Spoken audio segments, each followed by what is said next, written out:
Joon-woo wakes up groggy, his body weak from malnutrition. His stomach churns with hunger, and the once plentiful water bottles in his fridge are now down to just a few. The last bit of food, some dried noodles and a single can of tuna, sits on the counter. The weight of each bite feels heavier as Joon-woo realizes he's running out of options.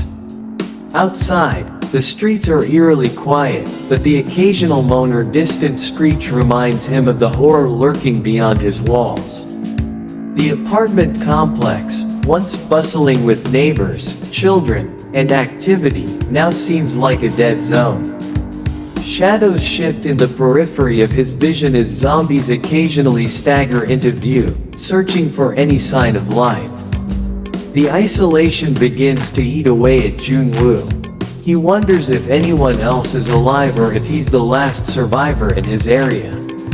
His thoughts are fractured, spiraling in different directions. The once clear lines of his internal monologue now blur with random, intrusive thoughts of guilt, fear, and loneliness. With food running low, Joon-woo has no choice but to ration his remaining supplies. Every drop of water, every crumb of food is carefully measured. He begins to limit his movements, trying to conserve energy. His once active mind is now consumed with the constant thought of survival. To avoid burning through his dwindling resources, Joon-woo starts to spend long hours in the dark, unplugging unnecessary electronics to save the little electricity left. The phone becomes his most precious possession, though its battery dwindles dangerously low. He charges it only sparingly, aware that once the battery dies, his final connection to the world might be lost forever. The water situation is worse. What's left in his bottles won't last long. The taps have long since dried up, and there's no way to purify the questionable water stored in his bathtub. Desperation creeps in.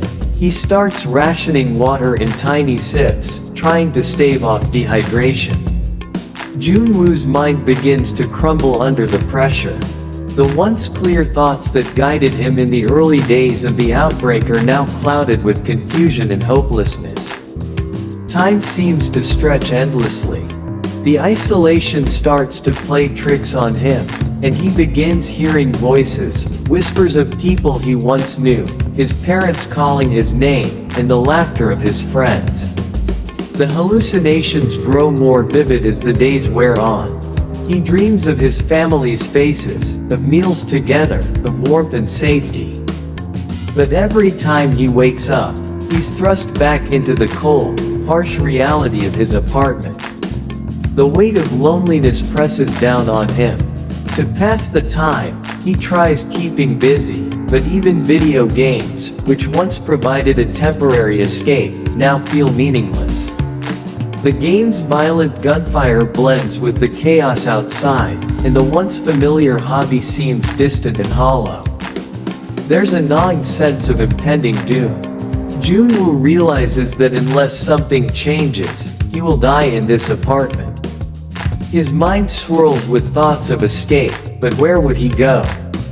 The streets are filled with zombies, and there's no guarantee of safety anywhere beyond his door. The tipping point comes when Joon-woo can no longer distinguish between night and day. His phone's battery drops to a critical 5%, and he's forced to shut it off completely. The loss of that small light in the darkness feels like the final blow to his psyche. Staring out the window, Joon-woo watches the sun set on another hopeless day.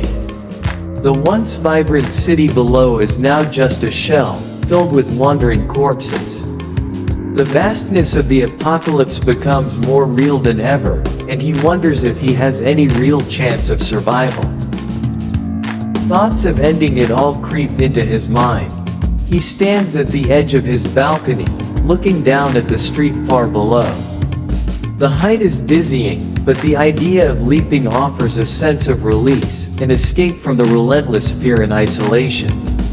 His legs tremble as he contemplates what would happen if he just let go. Joon-woo's mind is racing, and the weight of hopelessness bears down on him. Is this all there is? Will anyone remember him if he's gone? Will his family ever know what happened to him? As these dark thoughts swirl, he closes his eyes, ready to give in. But just as Joon-woo is about to step off the ledge, a sudden vibration jolts him back to reality, his phone. The familiar buzz in his pocket feels like a lifeline. Trembling, Joon-woo steps back from the balcony and grabs his phone, staring at the screen with disbelief. It's a signal, a faint, flickering connection, but a signal nonetheless. His hands shake as he unlocks the device. A single message flashes across the screen: "We are okay. Be strong. Stay alive." It's from his family. Tears well up in Joon-woo's eyes as he rereads the message over and over. His heart, once burdened by the weight of despair, begins to race with a flicker of hope. They're alive. His family is out there, somewhere, waiting for him. The realization that they're still fighting gives him the will to survive a little longer. With this newfound hope, Joon-woo's thoughts shift. The message from his family breathes life into his weary soul. Instead of surrendering to his isolation, he starts planning. There must be a way to survive. He begins scavenging the apartment for anything useful, searching through old bags, drawers, and cabinets for hidden supplies. His determination sharpens. Joon-woo barricades his apartment even more securely, reinforcing the doors and windows. He collects every last bit of food he can find: crumbs, canned goods, anything that might give him a few more days of life. The world outside is still dangerous, but the message from his family has given him something to fight for. Joon-woo's mind, which had once spiraled into darkness, now fixates on survival. He starts tracking his remaining resources more meticulously, rationing even smaller portions of food and water. He becomes creative, boiling water he had previously discarded, stretching meals with whatever he has left. His body is weak, but his spirit is no longer broken.